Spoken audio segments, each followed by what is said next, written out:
Hi రాన్షి and my dear kiddos, ఈరోజు మీకు ఒక గోల్డెన్ సీక్రెట్ చెప్తా. అదేంటంటే అక్షింతలు. అక్షింతలు is the symbol of wholeness and unbroken blessings. అంటే ఇది ఒక divine combo, mixture of rice plus turmeric. వీటి స్పెషాలిటీస్ ఏంటో తెలుసుకుందాం. Firstly, rice grain tiny and mighty. పూజలో వాడితే god blessings never stop and never ending అని. Secondly, turmeric is highly auspicious. Lakshmidevi the goddess of wealth ని రిప్రజెంట్ చేస్తుంది. పసుపు అంటే శుభం కూడా. ఈ టూ ఇంగ్రీడియంట్స్ పసుపు అండ్ బియ్యం మిక్స్ చేస్తే the offering becomes more pure and sacred.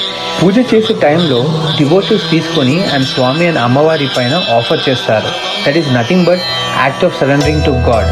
ఇది మాత్రం కామన్. పూజలో ఏ వస్తువు తీసుకున్నా, like aarti, ganta, showing complete devotion and sincere intention. And festivals and any ceremonies టైంలో కూడా ఎల్డర్స్ ఎప్పుడు అక్షంతలతో బ్లెస్ చేస్తారు. అవి డైరెక్ట్గా గాడ్స్ బ్లెస్సింగ్స్ అండ్ ప్రొటెక్షన్ అని. సో నెక్స్ట్ టైం అక్షింతల్ని చూసినప్పుడు ఒక చిన్న స్మైల్తో గాడ్స్ మ్యాజిక్ బ్లెస్సింగ్స్ అని గుర్తించండి. మళ్ళీ కలుద్దాం ఇంకో క్యూట్ స్టోరీతో.